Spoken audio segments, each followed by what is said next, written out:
نحمده ونصلي ونسلم على رسوله الکریم اما بعد. فرض کفایہ اور فرض عین.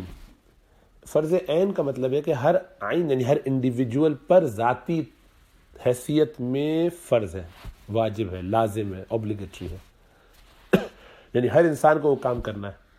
اور فرض عین یعنی ہر انسان پہ جو ہو گیا فرض، اس کی بہت ساری شکلیں. مثلا نماز ہر ایک کو اکیلے اکیلے اپنی پڑھنی ہے. میری نماز آپ پر بیس نہیں کرتی کہ آپ نے پڑھی کہ نہیں پڑھی، مجھے اکیلے پڑھنی ہے. اگر آپ نے پڑھ لی، سب نے پڑھ لی، تب بھی مجھے پڑھنی ہے. ہر ایک کا اپنا اپنا معاملہ ہے. حج جب صاحب نصاب ہوگا تو میں صاحب نصاب ہوں، مجھ پر فرض ہو گیا. ہر ایک کا اپنا اپنا معاملہ. روزہ مجھے رکھنا ہے، بیگم رکھے نہ رکھے مجھے رکھنا ہے، بچے رکھے نہ رکھے، اماں محلے، کوئی فرق نہیں پڑتا. ہر ایک کا اپنا اپنا فرض ہے، ہر ایک کو اپنا کام کرنا، ہر ایک کو اپنی اپنی قبر میں جا کے جواب نہیں، مرنے کے بعد جواب دینا ہے. تو فرض عین کا مطلب کہ انڈیویجول اوبلیگیشن ہے، یہ ہر ایک کا ذاتی مسئلہ ہے. اور فرض کفایہ کا مطلب یہ ہے کہ اتنے لوگ مل کے وہ کر لیں، کلیکٹیو اوبلیگیشن ہے، سب پر فرض ہے اس وقت تک جب تک کہ انف لوگ کر نہ لیں.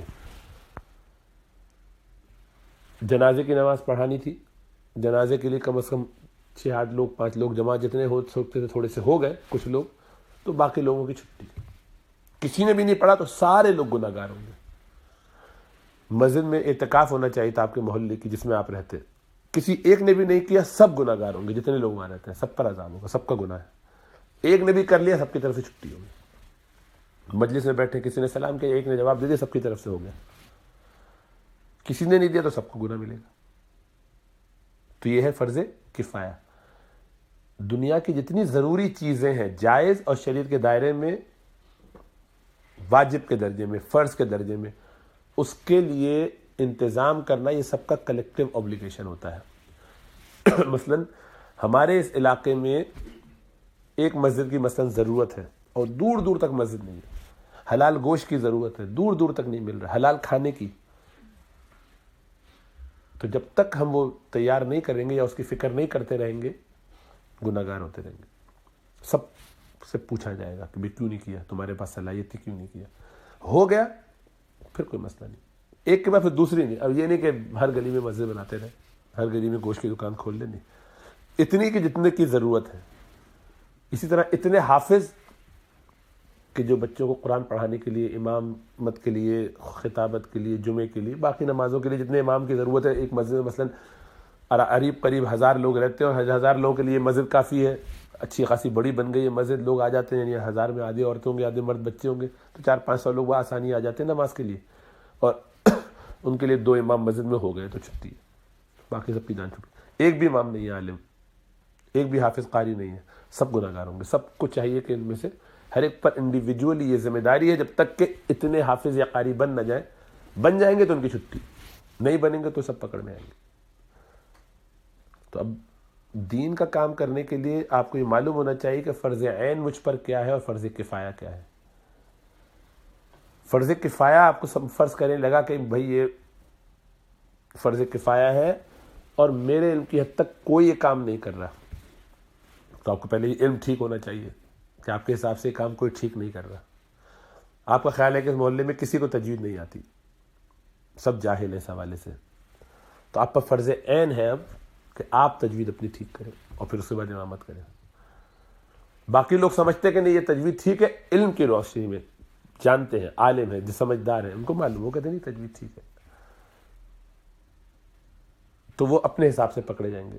اگر وہ صحیح سمجھیں تو ٹھیک ہے، عالم ہیں اور سمجھتے ہیں، تجوید بھی جانتے ہیں، کہہ رہے نہیں بھائی ٹھیک ہے آپ فکر نہ کریں.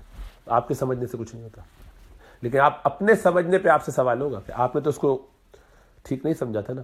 یا تو آپ معلوم کرتے ہو علماء سے، آپ نے ساری زندگی ایک چیز کو سمجھا کہ موجود نہیں ہے اور اپنے طور پر آپ نے یہ جانا کہ آپ پر یہ فرض عین نہیں، تو فرض کفایہ اب فرض عین ہوگا، کیونکہ جب تک اتنے لوگ نہ ہو جائیں تو آپ نے اس پہ کام کیوں نہیں کیا. تو اس پہ پکڑ کا خطرہ ہے. تو اب اگر پوری دنیا میں آپ نے خیال کر لیا کہ صحیح ڈھنگ کا عالم کوئی نہیں بچا، اب مجھے یہ کام سنبھالنا پڑے گا، میں ہی اب سب سے بڑا عالم ہوں. نہیں ہوں عالم، لیکن سارے علماء ہی 2 نمبر ہی ہو گئے تو میں کیا کروں، سبھی چور ہیں. جیسے لوگ کہتے ہیں دنیاوی تعلیم یافتہ لوگوں کا تو دماغ کا فطور یہی ہوتا ہے نا کہ مولویوں کو آتا کیا ہے، تب ایسے ہی ہیں. وہ کہتے ہیں کہ زمین کا بوجھ ہے، بلکہ آتا کیا ہے ان کے لیے تو سب کو میرا بس چلے تو ایک لائن میں کھڑا کرو اور ایک گولی میں ہی سب کو اڑا دو، دوسری گولی بھی ضائع نہیں کرنی چاہیے، ایک ہی میں تھرو اینڈ تھرو ہو جائے سب کے ہارٹ، پھٹ کے یہاں سے وہاں تک، دوسری گولی بھی ان پہ کیا ضائع کرنا ہے نا۔ تو جن کا یہ جذبہ اور رویہ ہے وہ تو قیامت میں ان کو پتہ چلے گا، وہ الگ بات ہے، ان پر یہ فرض عین ہے کہ وہ پھر عالم بنے، امت کی جو ضرورت ہے اس کو پورا کریں، وہ پورا کر کے دکھائیں، محنت کریں، یہ ذمہ داری اٹھائیں۔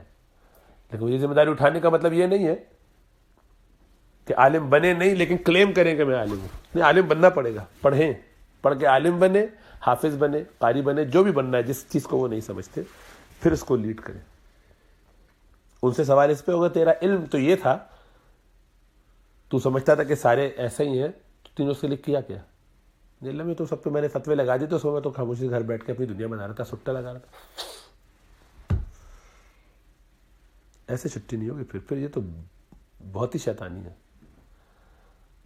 کہ پوری دنیا کو آپ نے ایک تو یہ کہہ کر بہتان لگا دیا، اس سے یعنی امت میں علماء بڑی تعداد میں موجود ہیں الحمدللہ، آپ نے اپنی جہالت میں ایک تو اتنی بڑی بات کہی، علماء سے بغض رکھا، عناد رکھا، وہ الگ مسئلہ ہے، علم تو آپ کو کیا آئے گا، آپ کے گھر والوں میں نسلوں میں بھی شاید آنا مشکل ہو جائے، اس لیے کہ یہ تو وبال ہے۔ کیوں؟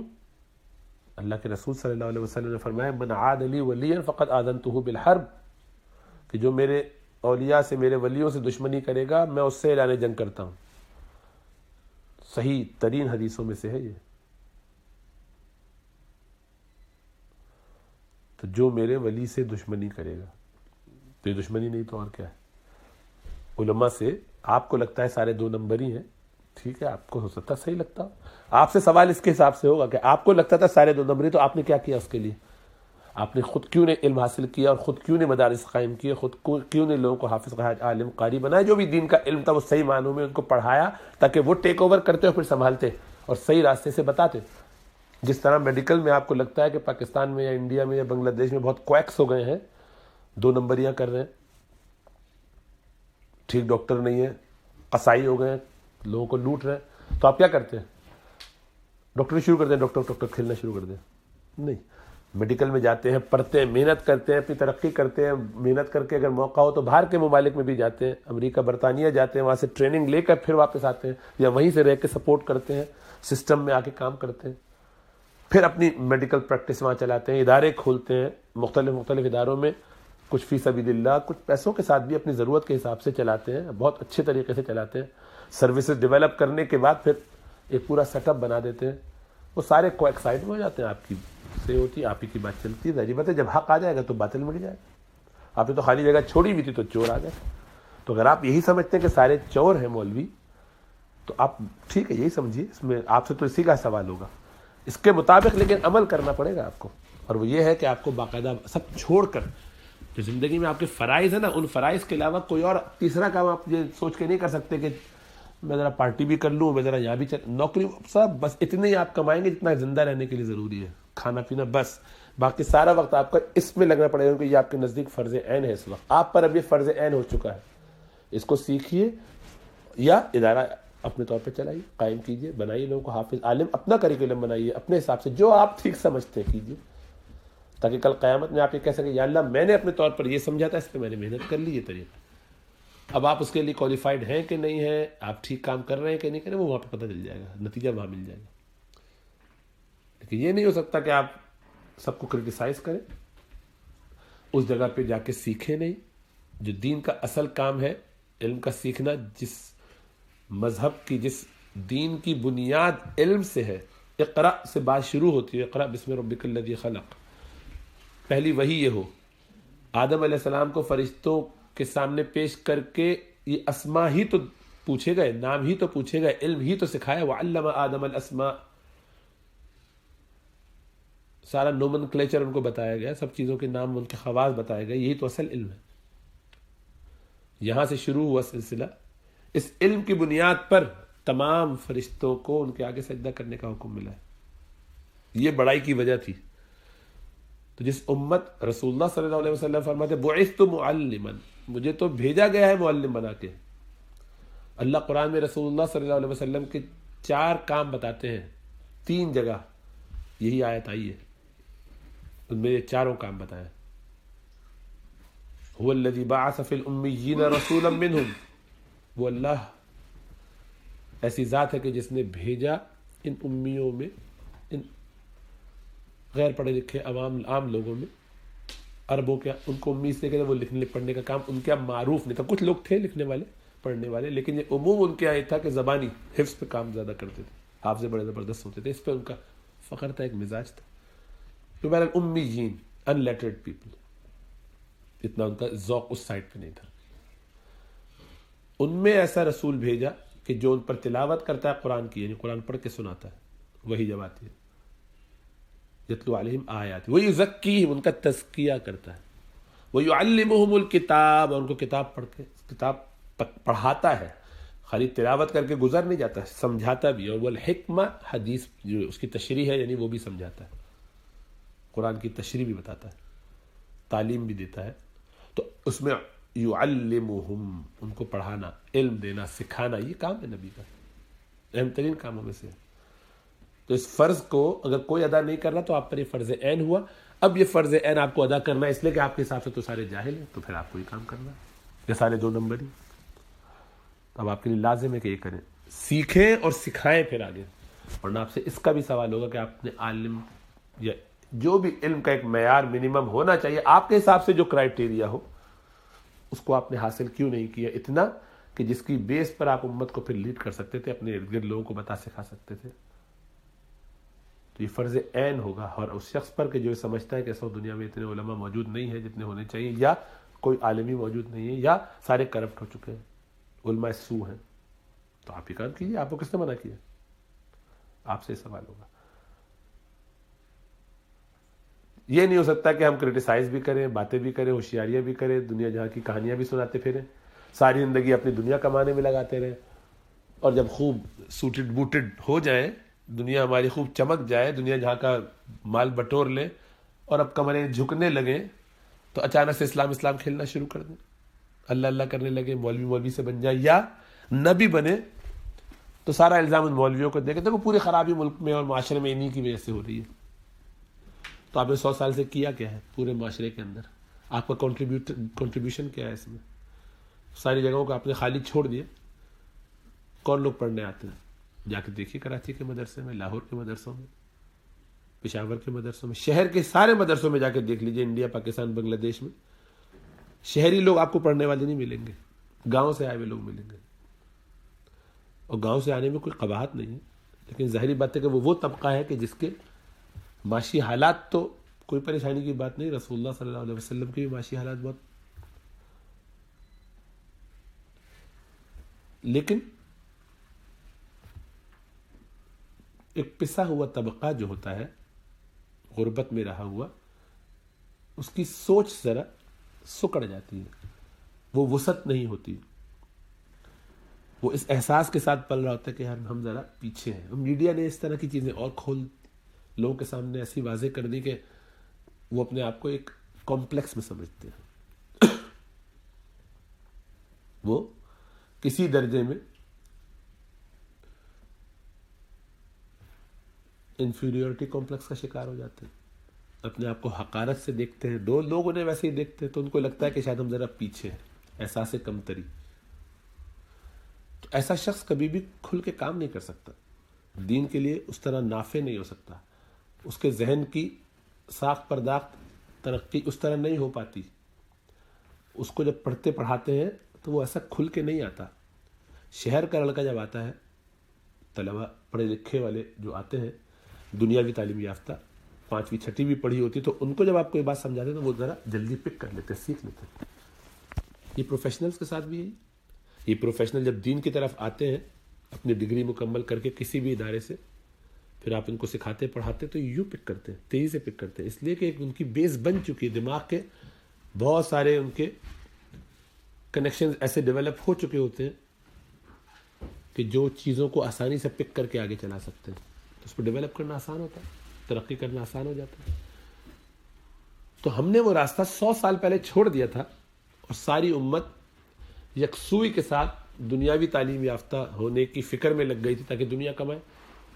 اور یہ وہ پہلا گھٹیا زمانہ تھا کہ جس میں ہم نے پیسہ کمانے کو زندگی کا مقصد تو بنایا لیکن علم کو اس کا ذریعہ بنایا. اس سے پہلے علم کبھی بھی دنیا کمانے کے لیے نہیں سیکھا جاتا تھا. کوئی بڑا سائنسدان، کوئی بڑا فلسفی پوری دنیا کا، مسلمان غیر مسلم، کبھی بھی اس لیے پڑھتا پڑھاتا نہیں تھا کہ اس سے پیسہ کمائے گا. وہ ایک محنت کرتا تھا، سیکھتا تھا، ذوق تھا، پڑھتا تھا، چلا جاتا تھا. ہم نے اس کو لارڈ میکالے اور ان لوگوں کے سسٹم نے اور دنیاوی تعلیم یافتہ لوگوں نے، انہوں نے جو سسٹم دیا وہ ہمیں یہ دیا کہ آپ اس سے پیسہ کمائیے، اس سے غلامی، اپنے آپ کو اس پرزے کے طور پہ استعمال کیجیے جو بڑی مشین میں لگے. یہ مشین جب چلے تو آپ سب اس میں سے کشید کریں اپنا اپنا حصہ، ہر ایک کو ملے گا، ہر ایک مال کمائے. تو اب علم، ڈاکٹر اس لیے بنو کہ پیسہ کمانا، اچھا نام ہوگا، اچھا مال ملے گا، دنیا ملے گی. اس لیے پہلے اساتذہ کے لوگ گھروں میں جا کے پڑھتے تھے. اسکول اور کالج میں پڑھ رہے ہیں وہ الگ، وہ تو بعد میں کھلے، ورنہ عربی فارسی پڑھنے کے لیے گھروں میں چلے گئے. کئی کئی سال فی سبیل اللہ ایک پائی نہیں دیتے تھے، نہ وہ مانگتے تھے، تصور ہی نہیں تھا. میں نے میڈیکل کے ساتھ شام میں حضرت مولانا عبدالستار ہاشمی حفظہ اللہ ہمارے استاد ہیں، 10 سال ان سے کتابیں پڑھی. خالی امتحانوں کے دنوں میں چھٹی لیتا تھا. 92 میں شروع کیا اور 2003 تک چلتا رہا سلسلہ.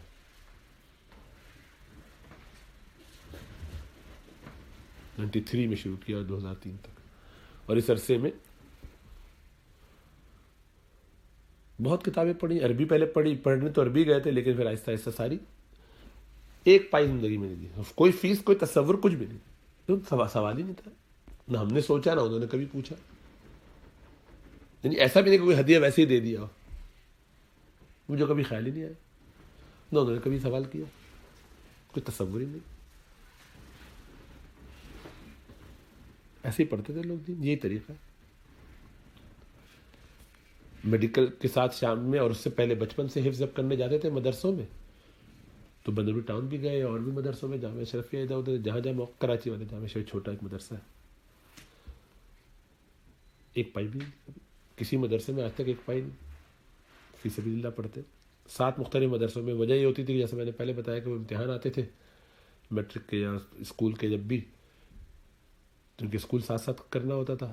تو امتحانات کے زمانے میں چھٹی تو ملتی نہیں تھی اتنی لمبی کہ آپ مہینے کے لیے چلے جائیں جو بھی، تو وہ چھوڑنا پڑتا تھا، بھاگ جاتا تھا، نکل جاتا تھا، اسکول نام کٹ جاتا تھا تو دوسرے مدرسے میں چلے جاتا تھا، چھٹیوں کے بعد دوسرے مدرسے میں. تو اس طرح 7-8 مدرسوں میں جانا ہوا. حفظ اس طرح سے کرنا پڑا بچپن سے. یعنی 6ٹھی میں ابا نے حفظ شروع کروایا تھا، 5ویں میں. تو خلاصہ یہ کہ دین ایسے ہی لوگ سیکھتے تھے کہ اپنے اپنے طور پہ جا رہے ہیں پڑھ رہے. پھر ادارے بن گئے تو اداروں میں پڑھ رہے. ان کے پاس فل ٹائم پڑھنے کا تھا اس وقت بھی عالم بنتے تھے، حافظ بنتے تھے، آج بھی بنتے ہیں. آج بھی مدرسے انڈیا، پاکستان، بنگلہ دیش میں فری میں پڑھاتے ہیں. تو آپ تو کوئی اس میں حصہ رکھتے ہی نہیں ہے، تو آپ کا تو سوال کرنا ہی بیکار ہے، یا یہ الزام لگانا، یہ بات کہنا. آپ کا کیا حصہ ہے اس کے اندر؟ کیا کیا ہے آپ نے؟ کس بنیاد پہ آپ پوچھتے ہیں؟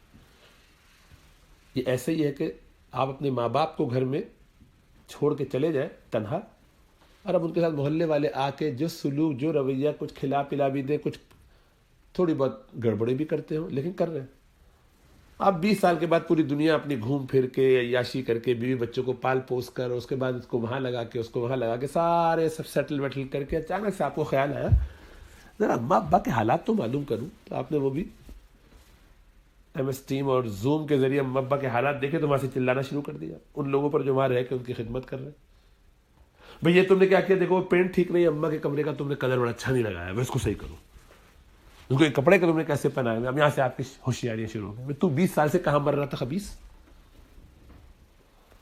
یہ ڈرامہ کا ہم پیسے بھیج دیتے تھے. ابھی تو جو پیسے بھیجتا تھا وہ تو اپنی فیس سیونگ کے لیے کہ مجھے واپس آنے کا نہ کہنا پڑے. ابا کے پیسے پہ تو میں یہاں گیا تھا، ابھی ابا تقاضا نہ کر لے، یا کم از کم خاندان والے یہ سوال نہ کرے کہ تجھ پر سب لٹایا تھا، تو کیا کر رہا ہے باہر جا کے، واپس آ. نہیں چھوٹے بھائی تمہیں یہ پیسے دے رہے، تم ذرا اماں کی خدمت کرتے رہو.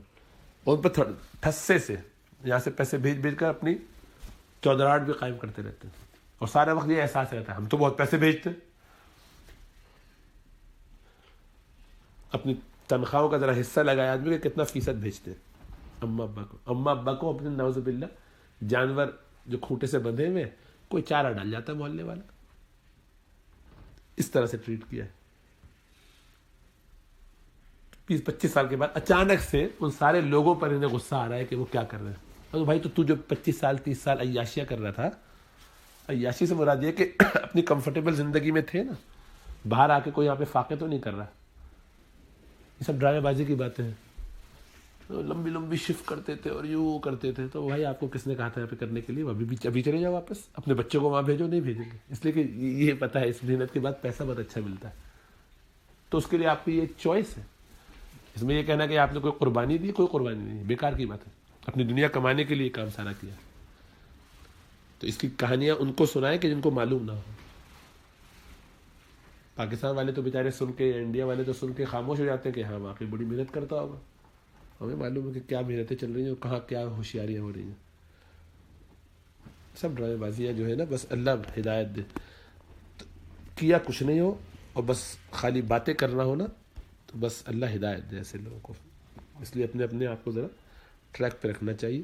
سارے الزامات دوسروں پر ڈال کے اپنے آپ کو پاک صاف کر کے، یہ شیطانی وسوسے ہیں، یہ کل کھلیں گے تو پتہ چلے گا. اللہ ہمیں سمجھ و شعور عطا فرمائے. بہرحال اگر ایسا سمجھتے ہیں تو فرض عین ہے، پھر سیکھیے اور پورا کیجیے اپنی ذمہ داری کو، تاکہ کل قیامت کے دن آپ کی جواب دہی نہ ہو.